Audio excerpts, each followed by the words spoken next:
All right, so things seem to be going pretty well for Augie. He's kind of settling in, even though he still has had some run ins with some of the bigger kids or kids who are still staring at him. He seems to have a good friend in Jack Will and in Summer, and so things may be actually be going better than he expected them to.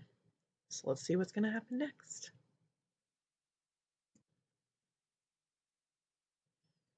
I mean, there is the cheese touch thing, but I think he's able to, at this point, kind of laugh that off. It would be hard to continue to laugh that kind of thing off, but we'll see what he does. Costumes. For me, Halloween is the best holiday in the world. It even beats Christmas. I get to dress up in a costume. I get to wear a mask. I get to go around like every other kid with a mask, and nobody thinks I look weird. Nobody takes a second look. Nobody notices me. Nobody knows me. I wish every day could be Halloween. We could all wear masks all the time. Then we could walk around and get to know each other before we got to see what we look like under the masks. When I was little, I used to wear an astronaut helmet everywhere I went, to the playground, to the supermarket, to pick Via up from school. Even in the middle of the summer, though it was so hot my face would sweat. I think I wore it for a couple of years, but I had to stop wearing it when I had my eye surgery. It was about 7, I think. And then we couldn't find the helmet after that. Mom looked everywhere for it. She figured that it had probably ended up in Gran's attic, and she kept meaning to look for it, but by then I had gotten used to not wearing it. I have pictures of me in all my Halloween costumes. My first Halloween, I was a pumpkin. My second, I was Tigger. My third, I was Peter Pan. My dad dressed up as Captain Hook. My fourth, I was Captain Hook. My dad dressed up as Peter Pan. My fifth, I was an astronaut. My sixth, I was Obi-Wan Kenobi. My seventh, I was a clone trooper. My eighth, I was Darth Vader. My ninth, I was the Bleeding Scream, the one that has the fake blood oozing out over the skull mask. This year I'm going to be Boba Fett. Not Boba Fett the kid in Star Wars Episode 2 Attack of the Clones, but Boba Fett the man from Star Wars Episode 5 The Empire Strikes Back. Mom searched everywhere for the costume, but couldn't find one in my size. So she bought me a Jango Fett costume, since Jango was Boba's dad and wore the same armor, and then painted the armor green. She did some other stuff to make it look worn, too. Anyway, it looks totally real. Mom's good at costumes. In homeroom, we all talked about what we were going to be for Halloween. Charlotte was going as Hermione from Harry Potter. Jack was going as a Wolfman. I heard that Julian was going as Jango Fett, which was a weird coincidence. I don't think he liked hearing that I was going as Boba Fett. On the morning of Halloween, Via had this big crying meltdown about something.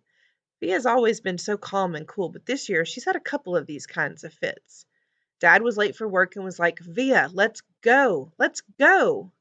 Usually, Dad is super patient about things, but not when it comes to being late for his work. And his yelling just stressed out Via even more, and she started crying louder. So Mom told Dad to take me to school, and that she'd deal with Via. Then Mom kissed me goodbye quickly before I even put on my costume and disappeared into Via's room. Augie, let's go now, said Dad. I have a meeting I can't be late for. I haven't put my costume on yet. So put it on already. 5 minutes. I'll meet you outside. I rushed to my room and started to put on the Boba Fett costume. But all of a sudden, I didn't feel like wearing it. I'm not sure why. Maybe because I had all these belts that needed to be tightened, and I needed someone's help to put it on. Or maybe it was because it still smelled a little like paint. All I knew was that it was a lot of work to put the costume on, and Dad was waiting and would get super impatient if I made him late. So, at the last minute, I threw on the Bleeding Scream costume from last year. It was such an easy costume. Just a long black robe and a big white mask. I yelled goodbye from the door on my way out, but Mom didn't even hear me. I thought you were going as Jango Fett, said Dad when I got outside. Boba Fett. Whatever, said Dad. This is a better costume anyway. Yeah, it's cool, I answered. The Bleeding Scream. Walking through the halls that morning on my way to the lockers was, I have to say, absolutely awesome. Everything was different now. I was different. Where I usually walked with my head down, trying to avoid being seen, today I walked with my head up, looking around. I wanted to be seen. One kid, wearing the same exact costume as mine, long white skull face, oozing fake red blood, high-fived me as we passed each other on the stairs. I have no idea who he was, and he had no idea who I was. And I wondered for a second if he would have ever done that if he had known it was me under the mask. I was starting to think this was going to go down as one of the most awesome days in the history of my life.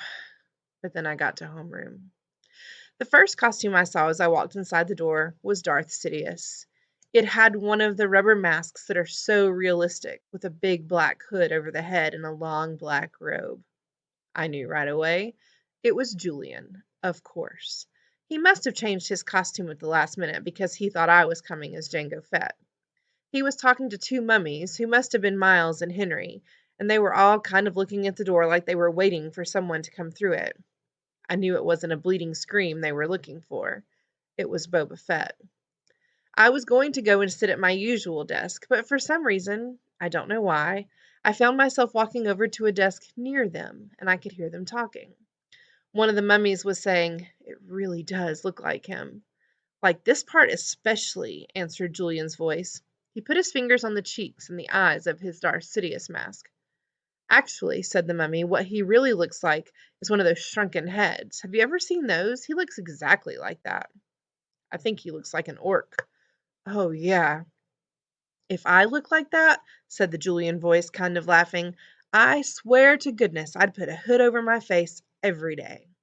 "I've thought about this a lot," said the second mummy, sounding serious, "and I really think if I looked like him, seriously, I think that I'd kill myself." "You would not," answered Darth Sidious. "Yeah, for real," insisted the same mummy. "I can't imagine looking in the mirror every day and seeing myself like that. It would be too awful, and getting stared at all the time." "Then why do you hang out with him so much?" asked Darth Sidious. "I don't know," answered the mummy. "Tushman asked me to hang out with him at the beginning of the year, and he must have told all the teachers to put us next to each other in all our classes or something." The mummy shrugged. I knew the shrug, of course. I knew the voice. I knew I wanted to run out of the class right then and there, but I stood where I was and listened to Jack Will finish what he was saying. "I mean, the thing is, he always follows me around. What am I supposed to do?" "Just ditch him," said Julian. I don't know what Jack answered, because I walked out of the class without anyone knowing I had been there. My face felt like it was on fire while I walked back down the stairs. I was sweating under my costume and I started crying. I couldn't keep it from happening. The tears were so thick in my eyes I could barely see, but I couldn't wipe them through the mask as I walked. I was looking for a little tiny spot to disappear into. I wanted a hole I could fall inside of, a little black hole that would eat me up. Names: Rat Boy, Freak, Monster, Freddy Krueger, E.T., Gross Out, Lizard Face, Mutant. I know the names they call me. I've been in enough playgrounds to know kids can be mean.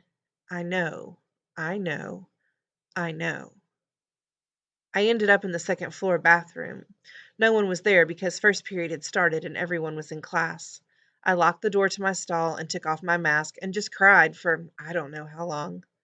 Then I went to the nurse's office and told her I had a stomach ache, which was true because I felt like I'd been kicked in the gut. Nurse Molly called Mom and had me lie down on the sofa next to her desk. 15 minutes later, Mom was at the door. "Sweetness," she said, coming over to hug me. "Hi," I mumbled. I didn't want her to ask anything until afterward. "You have a stomach ache?" she asked, automatically putting her hand on my forehead to check for my temperature. "He said he feels like throwing up," said Nurse Molly, looking at me with very nice eyes. "And I have a headache," I whispered. "I wonder if it's something you ate," said Mom, looking worried. "There is a stomach bug going around," said Nurse Molly. "Oh, geez," said Mom, her eyebrows going up as she shook her head. She helped me to my feet. "Should I call a taxi, or are you okay walking home?" "I can walk." "What a brave kid," said Nurse Molly, patting me on the back as she walked us toward the door. "If he starts throwing up or runs a temperature, you should call the doctor." "Absolutely," said Mom, shaking Nurse Molly's hand. "Thank you so much for taking care of him." "My pleasure," answered Nurse Molly, putting her hand under my chin and tilting my face up. "You take care of yourself, okay?" I nodded and mumbled thank you, and Mom and I hug walked the whole way home. I didn't tell her anything about what had happened, and later, when she asked me if I felt well enough to go trick or treating after school, I said no. This worried her since she knew how much I usually loved trick or treating. I heard her say to Dad on the phone, "He doesn't even have the energy to go trick or treating. No, no fever at all. Well, I will if he doesn't feel better by tomorrow." I know, poor thing. Imagine his missing Halloween. I got out of going to school the next day, too, which was Friday, so I had the whole weekend to think about everything. I was pretty sure I would never go back to school again.